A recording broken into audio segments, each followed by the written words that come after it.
ರಾಮ ಮಂದಿರ ಸ್ಫೋಟಿಸುವುದಾಗಿ ಬೆದರಿಕೆ ಪತ್ರ. ರಾಜ್ಯದಲ್ಲಿ ಹೆಚ್ಚಾಯಿತು ಕಾಡಾನೆ ಹಾವಳಿ. ಇದರ ಜೊತೆ ಮತ್ತೊಂದಿಷ್ಟು ಸುದ್ದಿ ಇದೆ, ನೋಡ್ತಾ ಹೋಗೋಣ.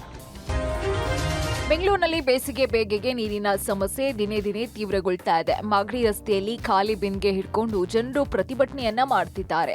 1 ತಿಂಗಳಿಂದ ಸರಿಯಾಗಿ ನೀರು ಬರ್ತಿಲ್ಲ ಅಂತ ಜನರು ಜಲಮಂಡಳಿ ವಿರುದ್ಧ ಆಕ್ರೋಶವನ್ನ ಹೊರಹಾಕಿದ್ದಾರೆ.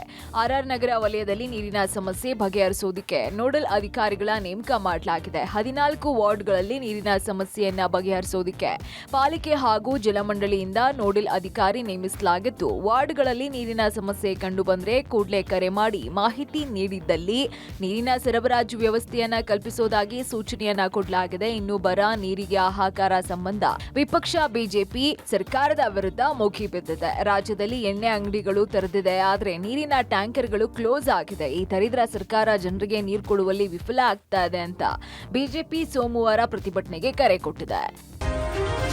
ಬೆಂಗಳೂರಿನ ಹೊಸಕೆರೆ ಹಳ್ಳಿ ಶಾಲೆಯಲ್ಲಿ ನೀರಿಗಾಗಿ ಮಕ್ಕಳು ಪರದಾಡ್ತಾ ಇದ್ದಂತಹ ಬಗ್ಗೆ ಪಬ್ಲಿಕ್ ಟಿವಿ ಸವಿಸ್ತಾರವಾಗಿ ಸುದ್ದಿಯನ್ನ ಬಿತ್ತರಿಸಿತ್ತು. ಪಬ್ಲಿಕ್ ಟಿವಿ ವರದಿ ಬೆನ್ನಲ್ಲೇ ಎಚ್ಚೆತ್ತುಕೊಂಡಂತಹ ಜಲಮಂಡಳಿ ಟ್ಯಾಂಕರ್ ವ್ಯವಸ್ಥೆ ಮಾಡಿದೆ.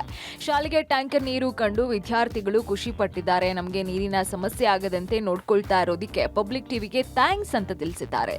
ಇನ್ನು ಶಾಲೆಗೆ ಎಇ ಶ್ರೀಧರ್ ಭೇಟಿ ನೀಡಿದ್ದು, ಶಾಲೆಗೆ ವಾರಕ್ಕೆ 2 ರಿಂದ 3 ಟ್ಯಾಂಕರ್ ನೀರು ಕೊಡ್ತೀವಿ ಅಂತ ಭರವಸೆ ಕೊಟ್ಟಿದ್ದಾರೆ. ಇನ್ನು ಖಾಲಿ ಸಿಂಟೆಕ್ಸ್ ಟ್ಯಾಂಕ್ಸ್ ಬಗ್ಗೆ ಪಬ್ಲಿಕ್ ಟಿವಿ ಸುದ್ದಿ ಪ್ರಸಾರ ಮಾಡಿದ್ದು, ಕೇವಲ ಸಿಂಟೆಕ್ಸ್ ಟ್ಯಾಂಕ್ ಇಟ್ಟು ಜಲಮಂಡಳಿ ಮತ್ತು ಬಿಬಿಎಂಪಿ ಸುಮ್ಮನಾಗಿತ್ತು. ಪಬ್ಲಿಕ್ ಟಿವಿ ಸುದ್ದಿ ಪ್ರಸಾರ ಮಾಡಿದ ಕೂಡಲೇ ಸಿಂಟೆಕ್ಸ್ ಟ್ಯಾಂಕ್ ಅನ್ನ ತುಂಬಿಸೋದಕ್ಕೆ ಮುಂದಾಗಿದೆ. ಇನ್ನು ಪಬ್ಲಿಕ್ ವರದಿ ಪ್ರಸಾರ ಬೆನ್ನಲ್ಲೇ ಎಲ್ಲೆಡೆ ಜಲಮಂಡಳಿ ನೀರಿನ ಸಮಸ್ಯೆಯನ್ನ ಬಗೆಹರಿಸ್ತಾ ಇದೆ. ಇದು ಪಬ್ಲಿಕ್ ಟಿವಿ ವರದಿಯ ಇಂಪ್ಯಾಕ್ಟ್ ಆಗಿದೆ.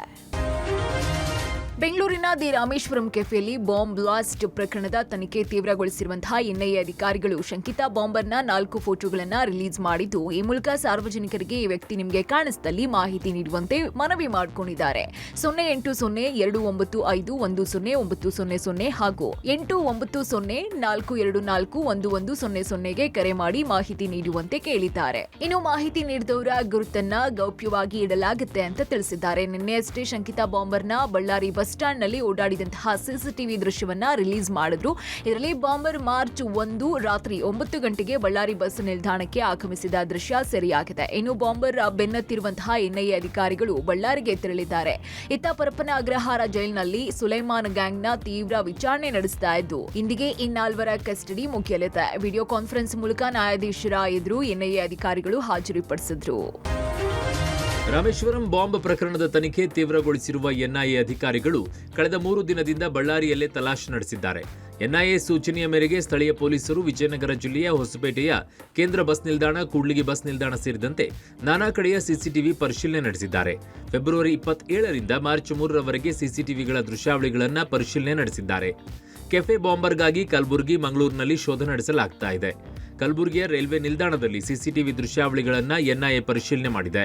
ಬಳ್ಳಾರಿಯಿಂದ ನೇರವಾಗಿ ಕಲಬುರಗಿಗೆ ತೆರಳಿರುವ ಎನ್ಐಎ ಹಳೆ ಜೇವರ್ಗಿ ರಸ್ತೆಯ ಲಾಡ್ಜ್ಗಳಲ್ಲೂ ಶೋಧ ಕಾರ್ಯ ನಡೆಸಿದೆ. ಬಳ್ಳಾರಿಯಿಂದ ಬಸ್ನಲ್ಲಿ ಹುಬ್ಬಳ್ಳಿಗೆ ಬಾಂಬರ್ ಆಗಮಿಸಿದ ಸುಳಿವು ಹಿನ್ನೆಲೆಯಲ್ಲಿ ಕಲಬುರಗಿಯ ರೈಲ್ವೆ ನಿಲ್ದಾಣದಲ್ಲಿ ಪರಿಶೀಲನೆಯನ್ನು ನಡೆಸಿದೆ. ಕಲಬುರಗಿಯ ಬಸ್ ನಿಲ್ದಾಣದಲ್ಲಿರುವ 18 ಸಿಸಿಟಿವಿಯ ದೃಶ್ಯಾವಳಿಗಳನ್ನು ಎನ್ಐಎ ತಂಡ ವಶಕ್ಕೆ ಪಡೆದಿದೆ. KA32F1885 ನಂಬರ್ನ ಬಸ್ನಲ್ಲಿ ನಾನ್ ಎಸಿ ಸ್ಲೀಪರ್ ಬಸ್ನಲ್ಲಿ ಬಂದಿರುವ ಬಾಂಬರ್ನ ಬಗ್ಗೆ ಕಂಡಕ್ಟರ್ನನ್ನ ವಿಚಾರಣೆ ನಡೆಸಲಾಗಿದೆ. ಇನ್ನು ಬಾಂಬರ್ ಸಮುದ್ರ ಮಾರ್ಗದ ಮೂಲಕ ಪರಾರಿಯಾಗುವ ಸಾಧ್ಯತೆ ಇರೋದ್ರಿಂದ ಕರಾವಳಿ ತಡಿಯಲ್ಲಿ ಹೈ ಅಲರ್ಟ್ ಮಾಡಲಾಗಿದೆ. ಕರಾವಳಿಯ ಕಾವಲು ಪೊಲೀಸ್ ಪಡೆ ರಾಜ್ಯದ ಕರಾವಳಿಯ ಅರಬ್ಬಿ ಸಮುದ್ರದಲ್ಲಿ ಶೋಧ ನಡೆಸ್ತಾ ಇದೆ. ಮೀನುಗಾರಿಕಾ ದೋಣಿ ಸೇರಿದಂತೆ ಸಮುದ್ರದಲ್ಲಿನ ಎಲ್ಲಾ ಚಲನವಲನದ ಬಗ್ಗೆ ನಿಗಾ ವಹಿಸಿರೋ ಸಿಎಸ್ಪಿ ಪಡೆ ಬಾಂಬರ್ಗಾಗಿ ಸಮುದ್ರದಲ್ಲಿ ಶೋಧ ನಡೆಸ್ತಾ ಇದೆ. ಚುನಾವಣೆ ಸಮೀಪಿಸ್ತಾ ಇದ್ದಂತೆ ಬಿಜೆಪಿ ಪಕ್ಷದಲ್ಲಿ ಗುರುತಿಸಿಕೊಂಡಿದ್ದ ಎಂಬ ಕಾರಣಕ್ಕೆ ಹಿಂದೂ ಕಾರ್ಯಕರ್ತರನ್ನ ಗಡೀಪಾರು ಮಾಡುವಂತೆ ಆದೇಶಿಸಲಾಗಿದೆ. ಚಿಕ್ಕಮಗಳೂರು ಜಿಲ್ಲಾಡಳಿತದಿಂದ ಬಜರಂಗ ದಳದ ಮಾಜಿ ಜಿಲ್ಲಾ ಸಂಚಾಲಕ ತುಡುಕೂರು ಮಂಜುಗೆ ಗಡೀಪಾರು ನೋಟಿಸ್ ಅನ್ನು ಜಾರಿ ಮಾಡಲಾಗಿದೆ. 17 ಕಾರಣ ನೀಡಿ ಗಡೀಪಾರಿನ ನೋಟಿಸ್ ಅನ್ನು ಜಾರಿ ಮಾಡಲಾಗಿದ್ದು, ಇದರಲ್ಲಿ 13ನೇ ಕಾರಣವಾಗಿ ಈತ ಬಿಜೆಪಿ ಪಕ್ಷದೊಂದಿಗೆ ಗುರುತಿಸಿಕೊಂಡಿದ್ದು ರಾಜಕೀಯ ಮಹತ್ವಾಕಾಂಕ್ಷೆ ಹೊಂದಿರುತ್ತಾನೆ. ಚಿಕ್ಕಮಗಳೂರು ಮತೀಯವಾಗಿ ಅತ್ಯಂತ ಸೂಕ್ಷ್ಮ ಪ್ರದೇಶವಾಗಿದ್ದು, ಈತನು ತನ್ನ ರಾಜಕೀಯ ಲಾಭಕ್ಕೋಸ್ಕರ ಮತೀಯ ಗಲಭೆ ಉಂಟು ಮಾಡುವ ಸಾಧ್ಯತೆ ಇರುತ್ತೆ, ಮತದಾರರಿಗೆ ಬೆದರಿಕೆ ಹಾಕುವ ಸಾಧ್ಯತೆ ಇರುತ್ತೆ ಅಂತ ಗಡೀಪಾರು ಆದೇಶ ನೀಡಲಾಗಿದೆ ಅಂತ ಕರ್ನಾಟಕದ ಪೊಲೀಸ್ ಕಾಯ್ದೆ ಕಲಂ 55AB ಅಡಿ ನಿಮ್ಮನ್ನ ಯಾಕೆ ಗಡೀಪಾರು ಮಾಡಬಾರದು ಅಂತ ಮಾರ್ಚ್ 14ರಂದು ಜಿಲ್ಲಾಧಿಕಾರಿ ಎದುರು ಹಾಜರಾಗಿ ಕಾರಣ ಹೇಳುವಂತೆ ಸೂಚಿಸಲಾಗಿದೆ. ಇನ್ನು ಹಿಂದೂ ಕಾರ್ಯಕರ್ತ ಮಂಜು ವಿರುದ್ಧ 24 ಪ್ರಕರಣಗಳಿದ್ದು ಇದರಲ್ಲಿ 22 ಪ್ರಕರಣಗಳು ಖುಲಾಸೆಯಾಗಿದೆ. ನೋಟಿಸ್ ಜಾರಿ ಮಾಡಿದ್ದಕ್ಕೆ ಮಂಜು ಆಕ್ರೋಶ ಹೊರಹಾಕಿದ್ದಾರೆ.